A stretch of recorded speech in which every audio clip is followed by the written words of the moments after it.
Yes, so now we have an interview panel. One of the things that's really exciting about the practice space is that we have people of all ages. And that has always been true. And as you answered in the trivia question, 70% are youth and 30% are adults. And one thing that I think is really fun is that it shows that you're always learning this skill. So we have a few of our longtime practice space students here with us tonight, and they're going to answer a few questions as a little interview about how they built confidence. So Becky, this is so many people, 83 people. I never in my wildest dreams. Thank you so much for coming. This is incredible. We're going to start off with Nain and Becky, and then go over to Marianne and Gloria.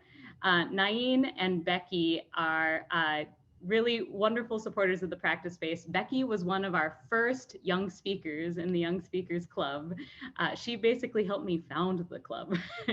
And she started off, remind me, Becky, when did you start at the practice space?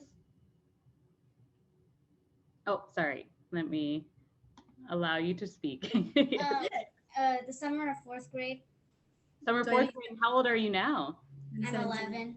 11 years old now. Nice.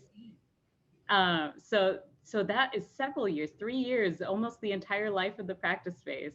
And Nain, when did you start taking classes? I started just right after the summer this year. Nice. After seeing all the progress that she can make, I said I can use it too. Becky's the veteran. So one of the things I'm wondering is, do you think public speaking is scarier for young people or adults, and why?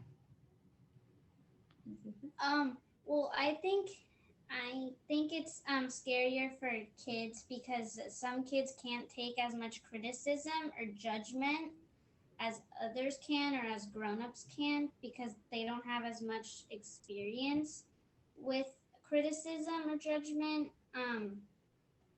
So so they're shyer or they just don't like talking in front of people, and some kids have hard talking on one-on-one. So Yeah, that makes a lot of sense. What do you think, Nain? I actually think that we adults are even more scared to talk in front of others because throughout our lives, we have we be confronted with judgment, with criticism, with um, uh, the people making faces at us, tell us what did we do wrong. Because most of the time we tend to tell people what they did wrong instead of appreciating what they did right. So I think we adults are even more scared to talk in front of others than children.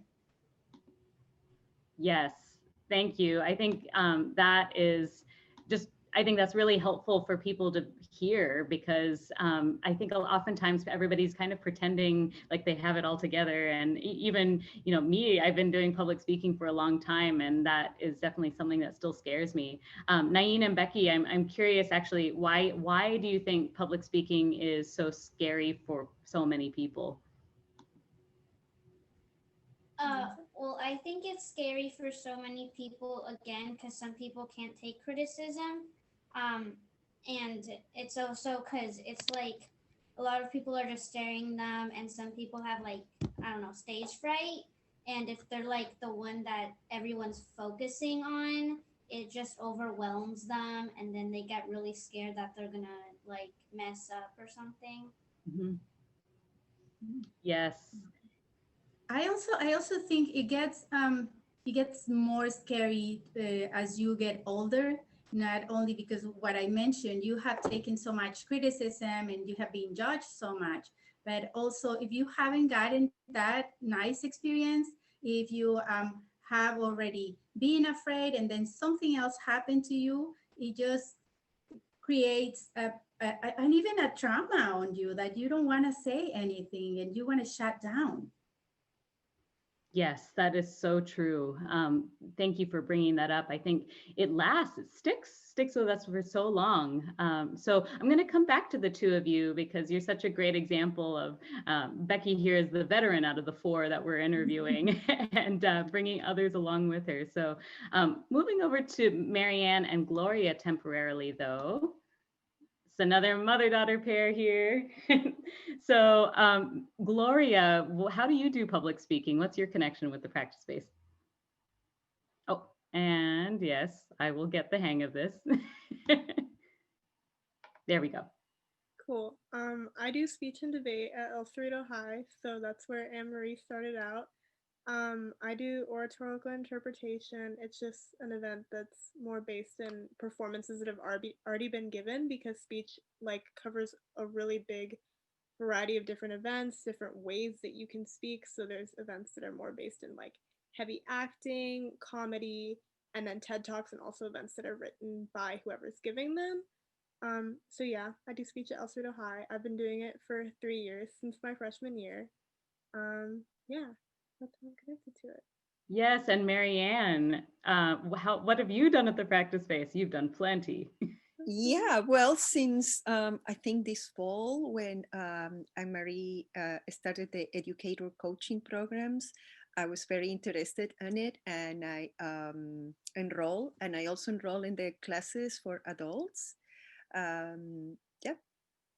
Yes, Marianne is underselling herself. She has taken every single one of our adult classes this fall. And I did, yes. did, yes. You win. I'm curious about how, whether you have an example, either of you, whether you have an example or a story of a time when you felt less confident with public speaking. Oh, yeah, go ahead. One of my stories is way back. I think I was in college here coming from Lima, Peru, and I'm an English learner.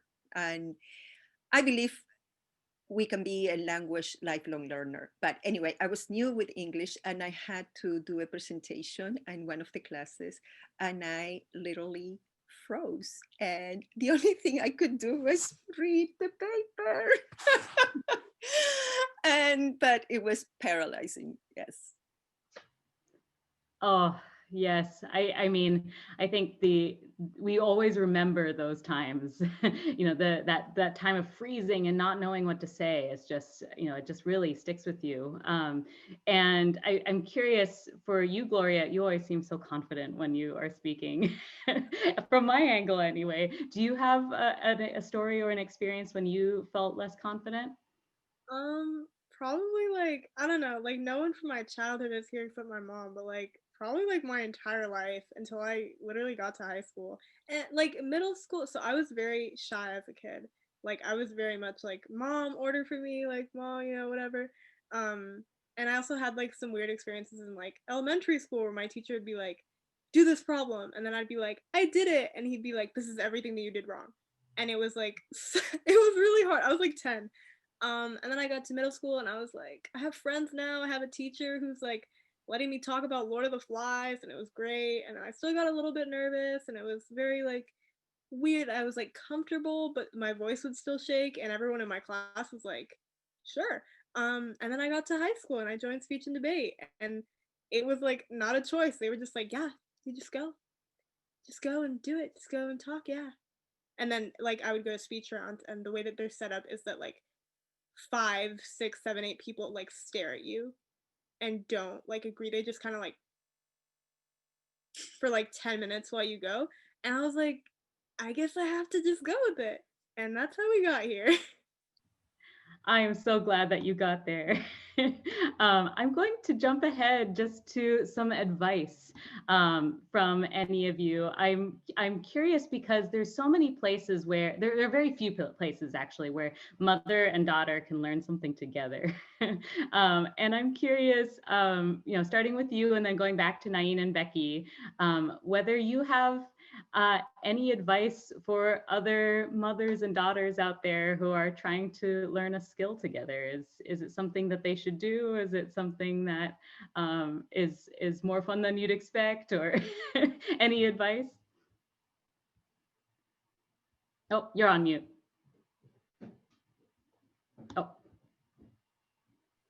Thank you. Sorry, I turned it on mute on but I don't know. For mother-daughter, I would definitely say don't do it together. Like just to put it out, like I would not have been able to do it if you were like in the audience. Like when I started speech, I was like, you don't get to hear it. You don't get to hear when I practice it. I would like practice it really quietly. So very much maybe don't do it like super partnery, but I think in general, with the practice space, like learning how to speak better was like so methodical, and it was so like, you know, I would say something and it wasn't like, oh, your expression. It was like, you need to have a better range. You need to have better this, better that. And it was like so not like personal. It was very much just a skill that you're constantly working on. So I would say just be aware of it as like not something that's reflective of who you are, but more of like you're doing this thing. And also that everyone else is working on it. Like there aren't people who are just naturally like, yeah, my flow is great, my diction is amazing. Like just be aware that if you think other people are doing well, like they were not like that at the beginning. They were not. Do you want to answer that? I feel like Yeah. I would like to say that it's a process of unlearning that fear. Uh, part of it is the social conditioning that we have as we grow older. You know, speech should be this way. Knowing, learning, communicating has to follow these rules that we inhibit ourselves. Like Diana said, you cannot run from it. So the best thing you can do is practice. And I think I agree with Gloria, to have separate spaces is a good thing. It has been helpful for me. And yeah, just go for it. It is fun.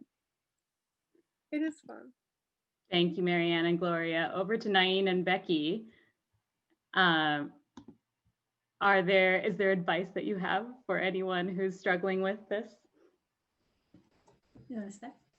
Okay, well, for me, sometimes if I like wrote a speech or something for the practice space or just anything really, you can practice saying it to a wall because there's no reaction from that wall, so you can't really get anything back, and so it's like you feel more confident because there's no judgment or criticism from that wall.